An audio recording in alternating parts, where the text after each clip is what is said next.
एक जंगल था। उस जंगल में एक शिकारी रहता था। शिकारी होके भी अतिथि सेवा दया में बहुत आगे था। उसका नाम आगुग था। आगुग कौन था? आगुग। मैं नल दमयंती की कथा नहीं बोल रहा हूं। आगुग की पत्नी का नाम था आगुगी। क्या नाम था? आगुगी। शिकारी की पत्नी। एक छोटे गुफा में रहते। असली गुफाएं देखो तो छोटे ही होते हैं जो सच्ची में गुफा बने। आप गुफा बना लो तो बड़े होंगे। बाकी गुफा उसको कहते हैं जो एक कंदरा होती है छोटी सी। इसमें ये दो ही सो सके इतनी जगह रहती थी। उसी में रसोई बनाना, रसोई को साफ करके रात में दोनों सटके सो के वो पत्थर से उसको बंद कर देना, क्योंकि चारों तरफ हिंसक भयंकर प्राणियां उधर घूमते थे। इतने भयंकर प्राणी कि एक क्षण अगर कोई चूक गए तो खत्म। ऐसे प्राणी। इस जंगल में एक दिन भटक के कोई संत आ गए। शाम होने आया। आगुग देखा कि मुनिराज आए हैं और कहीं भटक गए हैं। अब रात में बाहर कैसे निकलेंगे? ये तो घनघोर जंगल है, बाहर निकलने में ही पूरा दिन लग जाएगा और रात हो रहा है। हाथ जोड़ के बोला, पधारिए, हमारे यहाँ आइए। पता है कि मुनि हम जैसे मांस नहीं खाएंगे, तो शिकारी करके मांस सेक के तल के खाने वाले लोग।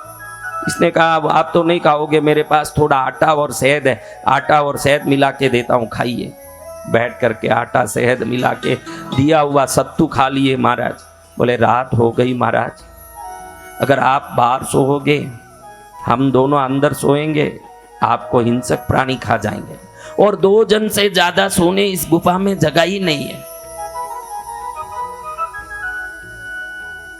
और मेरी पत्नी को बाहर सुलाऊंगा तो उसको भी कोई हिंसक प्राणी खा जाएगा। आप मेरी पत्नी के लिए पिता तुल्य हो। आप और मेरी पत्नी अंदर सो जाओ, आपकी बेटी है, वो निर्मल निष्कलंक है, आप भी निर्मल निष्कलंक है। मैं बाहर पहरा दूंगा, आपको शांति से नींद आएगा। ये अतिथि सेवा। हमारे घर में आजकल 4 मेहमान आ जाएं अचानक तो आपका दिल खुश होता है कि कहाँ आ गए हैं, अभी बिन बोले पति के कान में, ये कब जाएंगे पूछ लीजिए। बिना काम आते हैं घरों में। हाँ, अब अंदर बुला के सेवा करके दोनों अंदर पत्नी को और मुनि को सुला के बाहर से पत्थर लगा दिया ताकि कोई ना घुसे। ये बाहर खड़े होके धनुष लेके बाला लेके खड़ा है कि कोई प्राणी आए तो रात में ध्यान रखूंगा। एक रात की बात है, कल सुबह सब ठीक हो जाएगा, फिर अपने काम में लगूंगा, कल सो जाऊंगा आराम से। एक दिन आए हुए मुनि का आतिथ्य करने का मेरे को सौभाग्य मिलेगा बाहर खड़े होके। लेकिन समय आते ही थोड़ा थक गया या अपना सौभाग्य समझिए कि अचानक ऐसे ढीला पड़ा, हाथ से धनुष छूट गया, बाला छूट गई, नींद में गिर गया नीचे। और उधर घूमते आया हुआ शेर उसको देखा और देख करके देखता है कि ये आदमी सो रहा है और कोई नहीं है, लपक गया ऊपर और क्षण में उसको खत्म कर दिया। सुबह हुआ। जैसे ही सुबह होते ही पत्नी ने गुफा का पत्थर हटाया, बाहर देखती है तो पति के पहने हुए मृग चर्म और हड्डियां और कुछ मांस बचे हैं। खत्म हो गया आदमी। प्राणनाथ! हाँ, एकदम आवाज की। पति के प्रति सदा समर्पित रहने वाली स्त्री रात भर भी मुनि कह रहे हैं कि शंकर जी का ध्यान कर बेटा, शंकर जी का ध्यान कर। वो कहती है मैं पति का ध्यान करती हूँ, उसमें ही मेरे सब शंकर हैं। बड़ी पतिव्रता। रात भर पति का ध्यान करने वाली पति का ये थोड़ा सा शेष हड्डियां और मृग चर्म देखा, आवाज की और वहीं प्राण छूट गया, वो भी वहीं गिर गई। मुनि बाहर आके देखते हैं जिन्होंने अपने लिए रात में बाहर खड़े होकर के स्थान दिया, जो रात भर शाम भर सेवा किए, दोनों खत्म हो चुके हैं। मुनि ने सोचा कि मेरे कारण जो मरे उनके कारण तो मुझे बहुत बड़ा अपराध होगा, जो आतिथ्य सेवा करके मेरे कारण प्राण छोड़ दिए। इन दोनों के लिए बड़ी सी चिता लगाई मुनि महाराज ने। उस चिता में पत्नी की लाश और पति आगुग और पत्नी की लाश आगुगी की लाश को रख के जलाते हुए पंचाक्षर मंत्र का जाप करते करते मुनि भी उसी में गिर गए।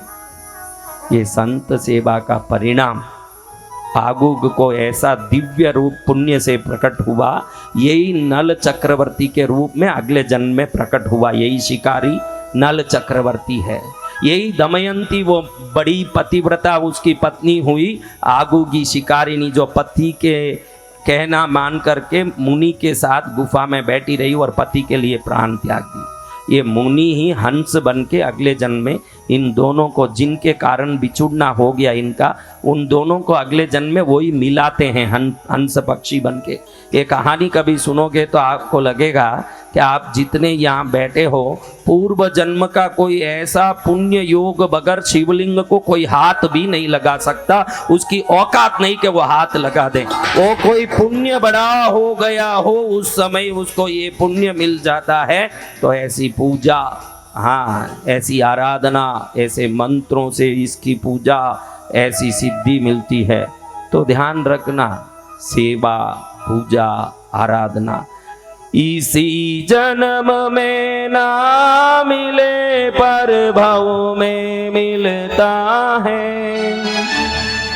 अपने अपने कर्मों का फल सबको मिलता है। इसी जन्म में ना मिले पर भव में मिलता है। अपने अपने मिलता है। फूल दोनों एक ही डाली में खिलते हैं। एक प्रभु के चरणों में, दूसरा मुर्दे पे चढ़ता है। फूल दोनों एक ही चमन में खिलते हैं। अपने अपने कर्मों का फल सबको मिलता है। पत्थर दोनों एक ही पहाड़ी से निकलते हैं। एक प्रभु की मूरत दूसरी ठोकर खाती है। पत्थर दोनों एक ही पहाड़ी से निकलती है।